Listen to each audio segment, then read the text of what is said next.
Welcome.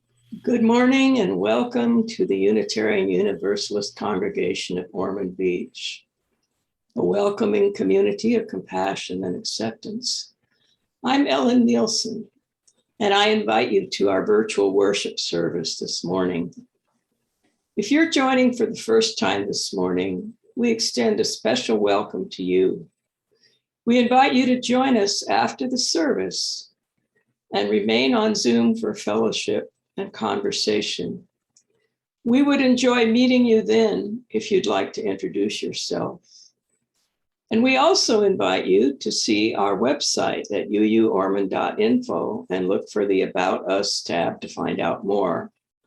There, you'll find out how to get further connected with our congregation, our minister, and learn more about Unitarian Universalism. On our website, you also can read our letter for monthly news, the Jotter, our weekly news, and the stories and testimonials section where we feature some of our members. Now on to announcements for the good of our community.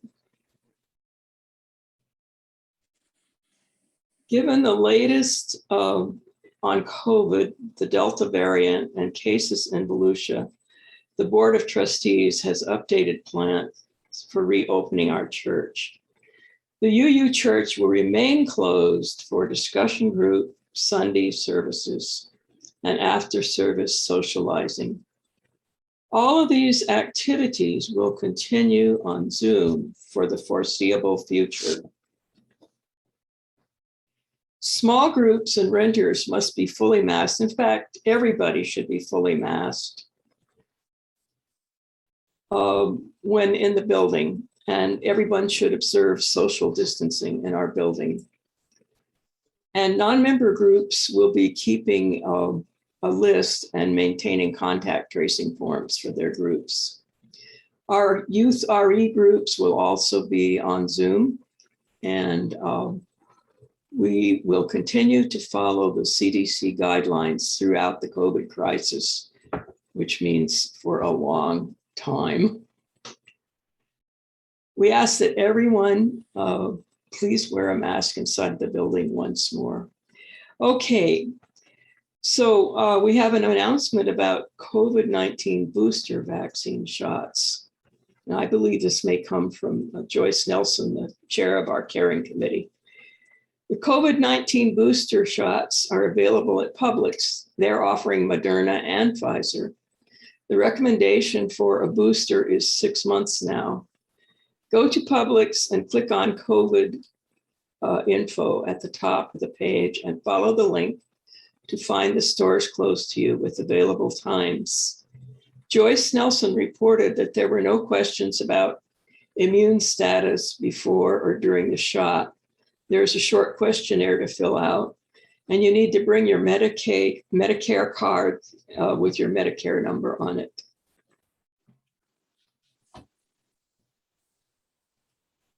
Please remember to send joys and concerns and announcements to Reverend Kathy on Wednesday before the Sunday service. And please remember to schedule all events by leaving a message on our church office phone, which is 386-677-6172. Or you can send an email to ormonduu@gmail.com. Someone will be back in touch with you. And stay up to date with the e-news, which will arrive in your email inbox each Friday and be posted on the website. And the Jotter comes out at the end of each month.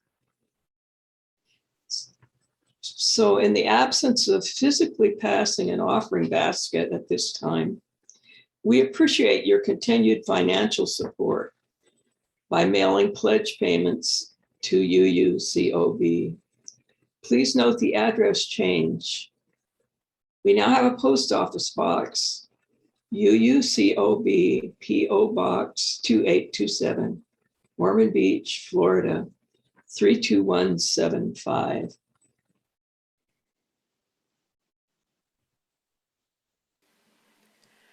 From you I receive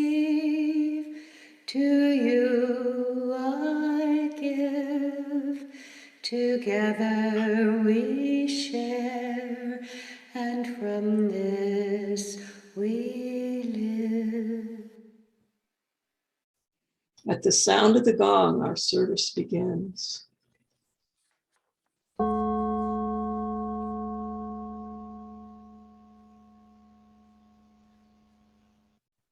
Our prelude this morning is Song by Edward MacDowell, performed by Janet Strumpus and recorded by Felix Fernandez.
Our call to worship comes from Leaves of Grass by Walt Whitman.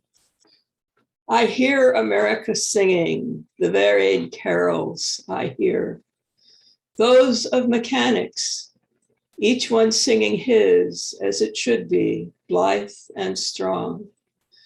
The carpenter singing as he measures his plank or beam, the matron the mason singing his as he makes ready for work or leaves off work.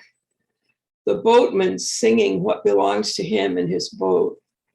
The deckhand singing on the steamboat deck. The shoemaker singing as he sits on his bench. The hatter singing as he stands.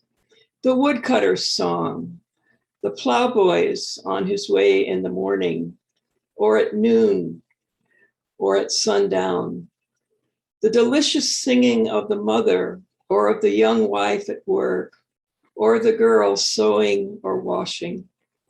each singing what belongs to him or her and to none else. The day which belongs to the day. At night, the party of young fellows, robust, friendly, singing with open mouths their strong, melodious songs.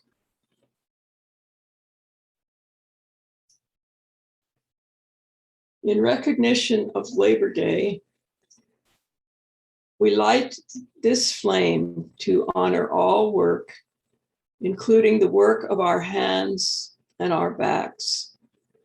In gratitude for all the labors that support our world, and for all those who boldly continue the work of justice, equity, and peace.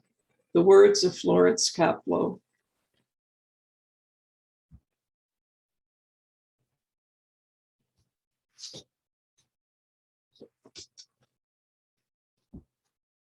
Our congregational covenant.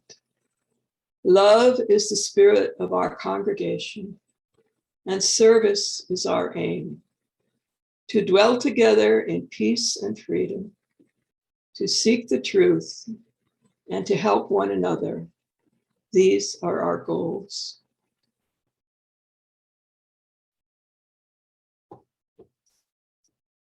We have some concerns. Please hold Terry Kalaska in heart and prayer as she recovers over the next 6 to 8 weeks from Friday's extensive surgery on her hand. She will be homebound for a while. At Terry's request, please make no calls and send no text messages. She welcomes emails and cards sent to her home. Also, please keep Ed in your thoughts because he faces another back surgery in October. Reverend Kathy talked to Dan Kerr, our choir director, this week. As you may know, his wife, Rosemary Burns, broke her leg many months ago, and her recovery has been very slow. Dan asks that we keep them both in our good thoughts and prayers as Rosemary continues to recuperate in Delaware. We've heard from Joyce Nelson that Scott McPherson's landlord is selling the apartment and Scott needs to vacate in 45 days. Joyce gave Scott McPherson some resources to contact. He has no place to go. For now, he's asking for boxes and for help with moving when the time comes. If you know of anyone with moving boxes they are getting rid of, please take them, and if possible, take them to Scott. If you aren't willing to do that, please arrange to meet Joyce at our church and she'll take them to him. Joyce also confirmed that our long-term member, John King, has passed away. His wife, Marty, and he were a vital part of our community. Personally, I remember the warm welcome from John when I first came to this congregation and the deliciousness of his meatloaf. Marty has a good support system with her son, daughter-in-law, and John's son. Please send cards of condolences to the address and email in our church directory. And for all the joys and concerns that remain silently in our hearts this morning, we offer this prayer. Spirit of community in which we share and find strength and common purpose, we turn our minds and hearts toward one another, seeking to bring into our circle of concern all who need our love and support, those who are ill, those who are in pain, either in body or in spirit, those who are lonely, those who have been wronged. We are a part of a web of life that makes us one with all humanity, one with the universe. We are grateful for the miracle of consciousness that we share, the consciousness that gives us the power to remember, to love, to care.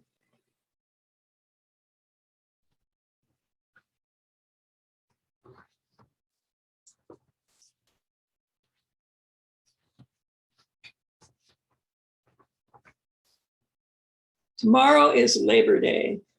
This holiday has been celebrated in the United States since the late 19th century. It started with parades and marches organized by trade unions and other workers' organizations. Today, people are more likely to attend end of summer cookouts or crowd into stores to find bargains. For children, it represents the beginning of the school year, anticipated or dreaded. But it is important to remember why we celebrate this holiday. Today, instead of a sermon, members of the worship committee have put together a selection of songs and poems that honor the men and women who built this country with their hard work.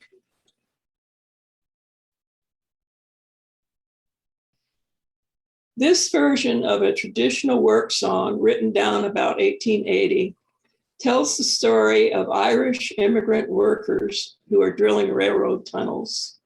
In the middle of the 19th century, at least 2 million people fleeing from the potato famine in Ireland came to the United States, where they found difficult, dangerous, and low-paying jobs. Along with Chinese workers who immigrated to California, Irish railroad workers helped build the Transcontinental Railroad, which linked the eastern and western halves of our growing country.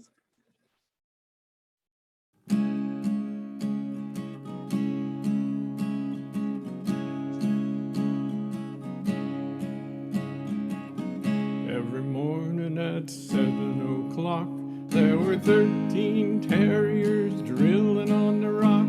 The boss come along and he said, "Keep still and come down heavy on the cast iron drill, and drill ye terriers, drill. Drill ye terriers, drill, for it's work all day for the sugar in your tay. Down behind the railway, and drill ye terriers, drill, and blast and fire." Boss was a big man, toe to crown, and he married a woman 6 foot round. Oh, she baked good biscuits and she baked 'em well, but she baked 'em hard as the holes in hell. Now drill ye terriers, drill. Drill ye terriers, drill, for it's work all day for the sugar in your tay. Down behind the railway, and drill ye terriers, drill, and blast and fire. The new foreman was John McCann. My God, he was a mountain of a man. One day a premature blast went off, and a mile in the air shot Big Dan Goff. Now drill ye terriers, drill.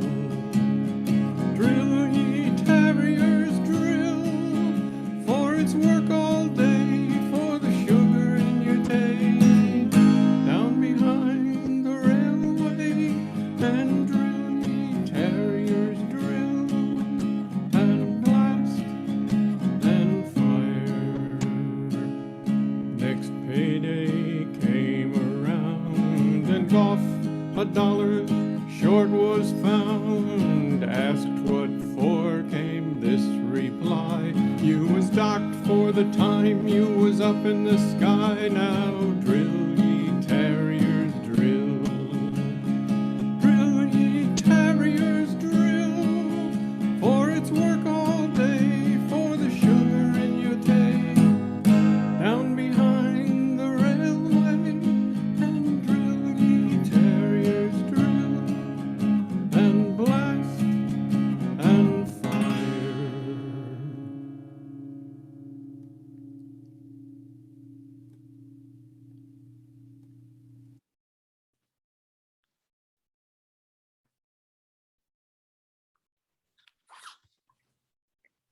Long before there were any Labor Day celebrations or trade unions, the United States was a mostly agrarian society. where most people lived on farms or in small villages. Everyone depended on horses, both for pulling farm machinery and for transportation. Work horses, saddle horses, they all wore handmade iron shoes, and every village had a smithy, that is to say, a blacksmith shop. In 1839, Henry Wadsworth Longfellow wrote a famous poem, which many of you may have read or even memorized in grade school. It's called The Village Blacksmith.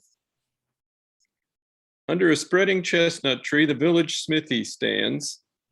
The smith, a mighty man is he, with large and sinewy hands, and the muscles of his brawny arms are strong as iron bands. His hair is crisp and black and long. His face is like the tan. His brow is wet with honest sweat.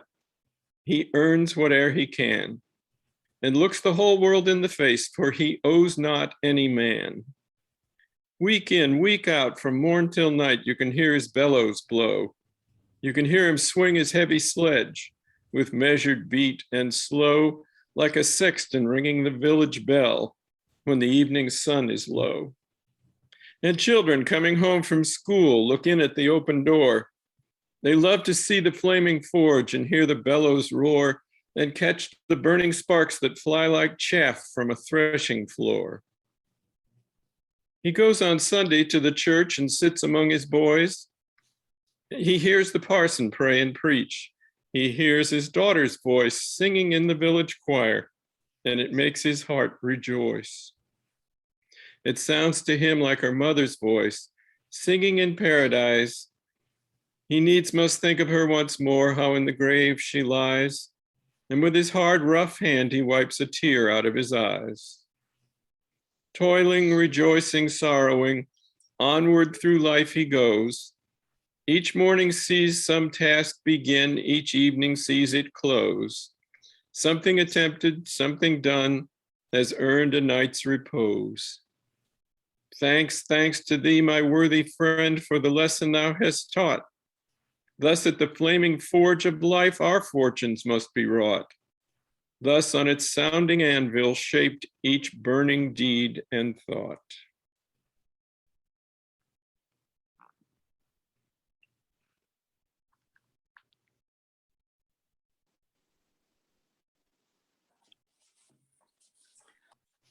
In the early 20th century, agriculture was still an important way of life for many people, especially in rural New England. Robert Frost was a farmer as well as a poet, and his familiarity with farm work was bone deep. Here is his poem, Mowing, written in 1923. Mowing by Robert Frost. There was never a sound beside the wood but one, and that was my long sigh whispering to the ground. What was it whispered? I knew not well myself.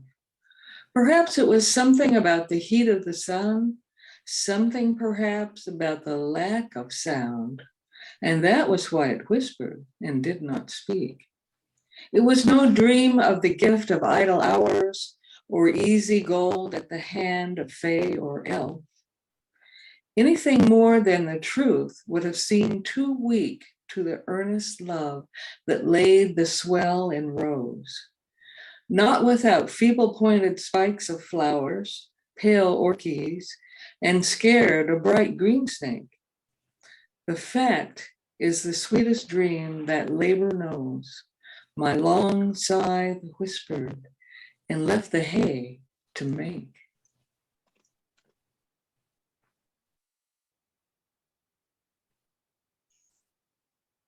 As Robert Frost looked back at rural life in New England, another early 20th century poet, Carl Sandburg, looked towards the future of a booming middle Western city. Sandburg was born in Illinois, the son of a working class parents of Swedish descent. At 13, he got his first job driving a milk wagon. He also worked as a porter, a bricklayer, and a farm worker before becoming a newspaper reporter. He joined the Socialist Party and wrote articles about the labor movement and racial justice issues, and eventually published several books of poems and a biography of Abraham Lincoln. Here is Sandberg's poem, Chicago. Hot butcher for the world, toolmaker, stacker of wheat, player with railroads and the nation's freight handler. Stormy, husky, brawling, city of big shoulders. They tell me you are wicked, and I believe them, for I have seen your painted women under gas lamps luring the farm boys. They tell me you are crooked, and I answer, yes, it is true. I have seen the gunmen kill and go free to kill again. They tell me you are brutal, and I reply, on the faces of women and children, I have seen the marks of wanton hunger. And having answered, so I turn once more to those who sneer at this city, and I give them back the sneer and say to them, come and show me another city with lifted head, singing so proud to be alive and coarse and strong and cunning, flinging magnetic curses amid the toil of piling job on job. Here is a tall, bold slugger set vivid against the little soft cities. Fierce as a dog with tongue lapping for action, cunning as a savage pitted against the wilderness. Bareheaded, shoveling, wrecking, planning, building, breaking, rebuilding.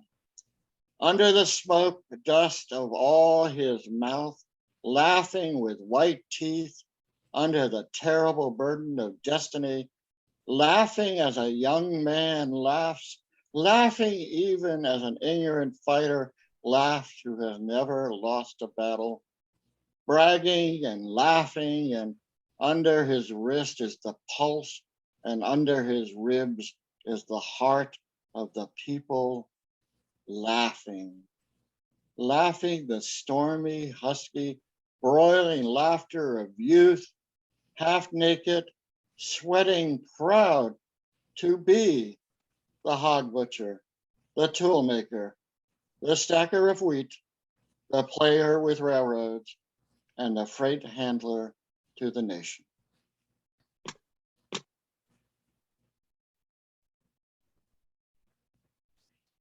After World War I, the American economy grew rapidly during the 1920s. But at the end of that decade came the stock market crash, followed by the Great Depression. Millions of working people suddenly lost their jobs, and thousands of farms blew away in the Dust Bowl. This song, originally written for a Broadway musical in 1932, explains how the American dream can become the American nightmare. Here's Bruce Nelson singing Brother, Can You Spare a Dime, written by Yip Harburg and music composed by Jay Gorney, and singing a cappella with no accompaniment.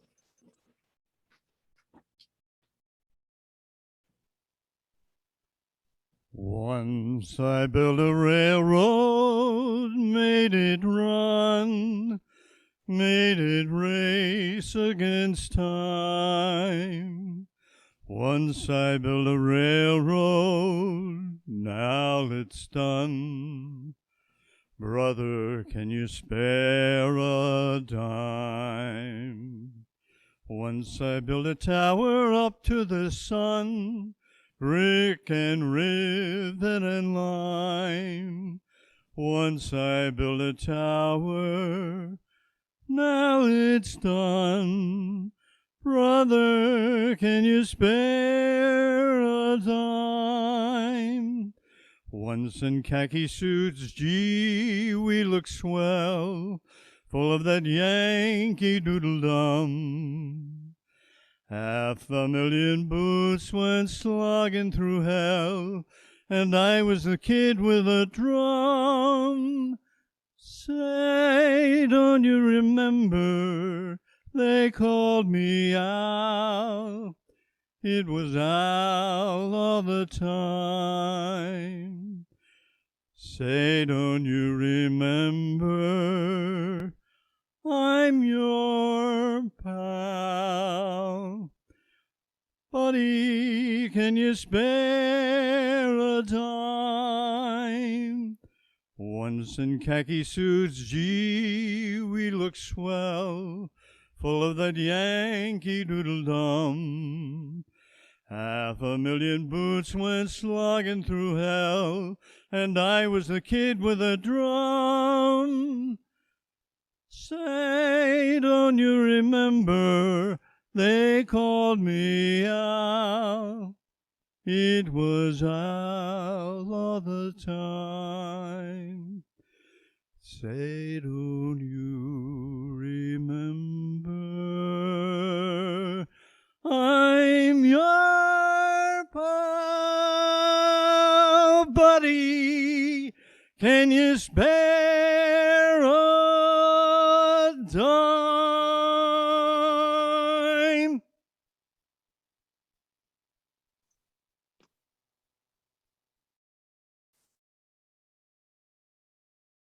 That was great, Bruce.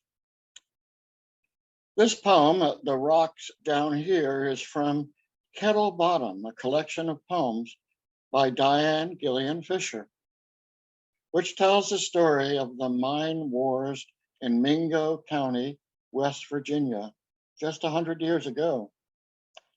At the time, the miners were not unionized and worked in hazardous conditions for low wages. Their families were forced to live in company towns owned by the coal companies. There were few or no safety rules, and many miners died in preventable accidents. When the miners tried to organize, the coal companies hired the Baldwin Felts Detective Agency to discourage them with deadly force. The families of miners who went on strike were kicked out of their homes. Union leaders were assassinated. The miners fought back, and more people on both sides were killed. Eventually, President Warren Harding sent in federal troops to break the strike.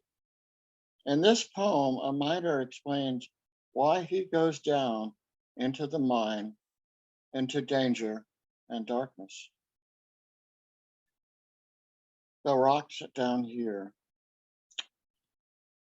First hour of every shift down in the mine shakes, and the cold sweats worse than the grip that nearly took me last spring. Past that, I begin to feel it easy, like moving through the dark. You can bet your bottom dollar them Baldwin fieldsmen slugs won't come down here to hound a man in the hole, to devil him. Nor can a woman's eyes follow after him, craving to be somewhere else, somewhere clean, and green leaves and sun, where she don't spend her days wiping coal dust and scraping to feed young'uns. 7 is hard to feed. The rocks down here, they don't expect nobody to love them. They don't even need shoes, nor get all big-eyed and hungry looking at a man. After an hour or so down below, a body gets to thinking, a mountain on your back, hell, that ain't nothing.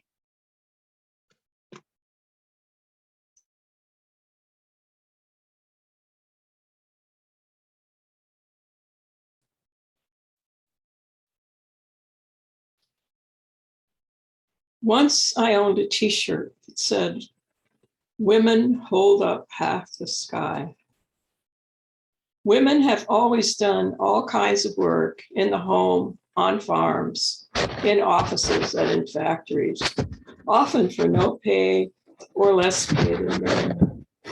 We couldn't begin to tell the Labor Day story without upholding the dignity of women's work and the pride women take in holding up their half of the sky. Ludi Goodson begins this story. A Jewish American activist, Emma Lazarus, was a poet of whom it's been said, "She spoke like a man, but felt like a true woman." Ralph Waldo Emerson called her his dear friend. One of her works, a sonnet entitled The New Colossus, written in 1883, is inscribed in a bronze plaque on the pedestal of the Statue of Liberty. You are familiar with her words.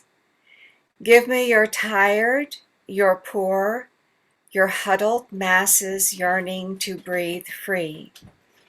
As with women of her time, her words remained unrecognized during the 1886 ceremony to dedicate the Statue of Liberty. The poem I'm reading today comes from a longer reflection about her history and time, published by her sisters in 1889, a few years after she died at the young age of 38.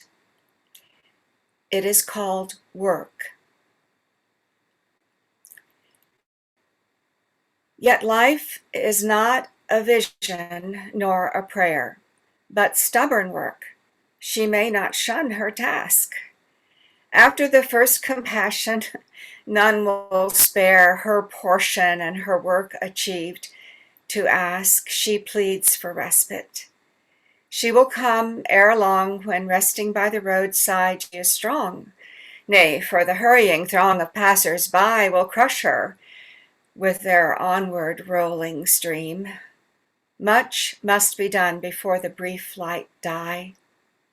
She may not loiter, wrapped in the vain dream with unused trembling hands and faltering feet. She staggers forth her lot assigned to meet. But when she fills her days with duties done, strange vigor comes. She is restored to health. New aims, new interests rise with each new sun, and life still holds for her unbounded wealth.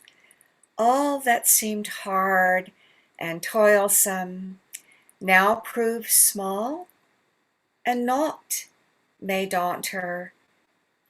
She has strength for all. In Woman Work, Maya Angelou provides a detailed picture of the different kinds of work women have always been expected to do. As you listen to this poem, ask yourself this question: could the woman who is speaking in this poem be any woman in any time in our history? Or is she an enslaved woman who works from dawn to dusk in the master's field and who also cares for her own home and family and has nothing of material value that she can call her own, not even her own body? Perhaps we can read the poem both ways. This is Woman Work by Maya Angelou. I've got the children to tend, the clothes to mend, the floor to mop, the food to shop, then chicken to fry, the baby to dry. I got company to feed, the garden to weed. I got shirts to press, the tots to dress, the cane to be cut. I got to clean up this hut, then see about the sick and the cotton to pick. Shine on me, sunshine, rain on me, rain. Fall softly, dewdrops, and cool my brow again. Storm, blow me from here with your fiercest wind. Let me float across the sky till I can rest again. Fall gently, snowflakes, cover me with the white, cold, icy kisses, and let me rest tonight. Sun, rain, curving sky, mountain, ocean, leaf, and stone. Starshine, moon glow, you are all that I can call my own.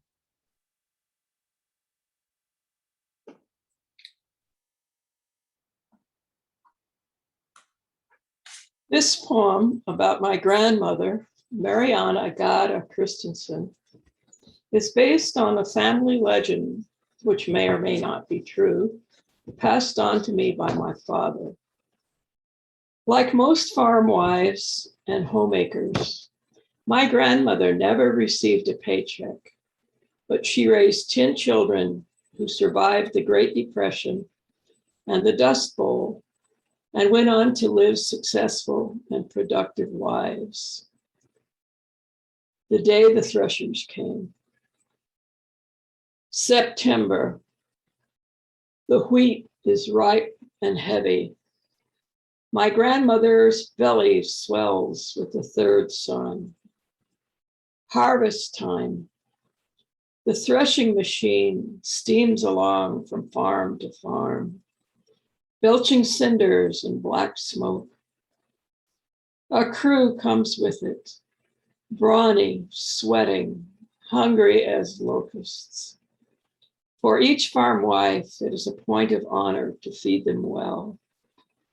Pork chops, fried chicken, cucumbers, tomatoes, red cabbage, beets, pickles, and mashed potatoes, fresh baked rye bread, biscuits, and 4 kinds of pie. My grandmother cooks and serves the meal that vanishes in 15 minutes, waddles into the back bedroom, and gives birth to my father. James Oppenheim wrote a poem titled Bread and Roses that was published in 1911 in the American Magazine. By 1912, women trade unionists had begun carrying along its slogan. 10 years later, the words were set to music as a hymn number 109 titled As We Come Marching, Marching. Now you may recall some of the words. As we come marching, marching in the beauty of the day, a million darkened kitchens, 1,000 mill lofts gray, are touched with all the radiance that a sudden sun discloses. For the people hear us singing, bread and roses, bread and roses. Some of the key phrases include, we battle too for men, for they are women's children and we mother them again. It is bread we fight for, but we fight for roses too. The rising of the women means the rising of the race, a sharing of life's glories. Bread and roses, bread and roses.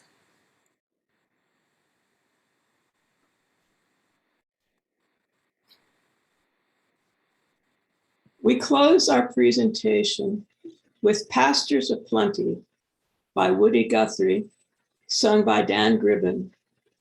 Written in the 1940s, this song describes the lives of migrant farm workers, but its wider message is that even now, our comfort and sometimes our very lives depend on the labor of invisible essential workers we may not even see.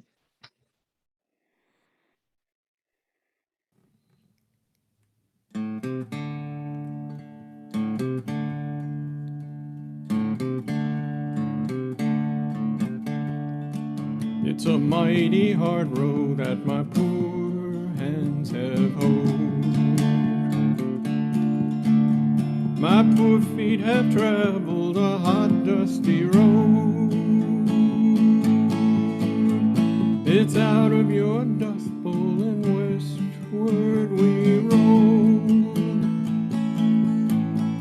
And your desert was hot, and your mountain was cold. California, Arizona, I would pick all It's on up to Oregon to gather your hops. Dig the beets from your ground, cut the grapes from your vines. To set on your table your light, sparkling wine.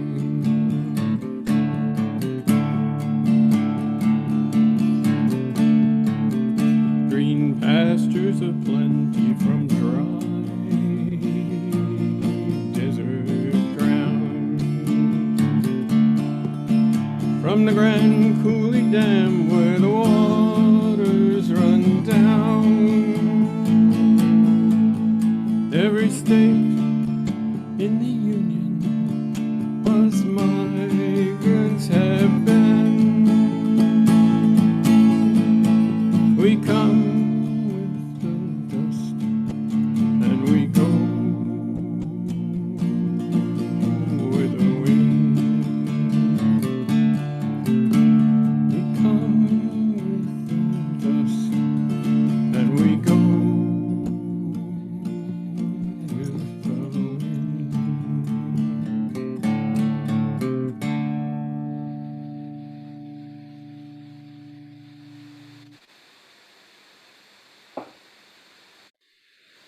We extinguish this flame, but not the light of truth, the warmth of community, or the fire of commitment.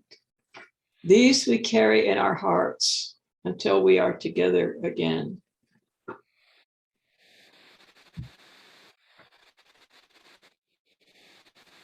The words for our benediction come from Wayne B. Arneson. Take courage, friends. The way is often hard, the path is never clear, and the stakes are very high. Take courage, for deep down there is another truth.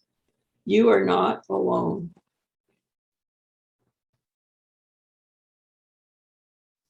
So our postlude is with Sweet Lavender by Edward McDowell, performed by Janet Strumpus and recorded by Felix Fernandez.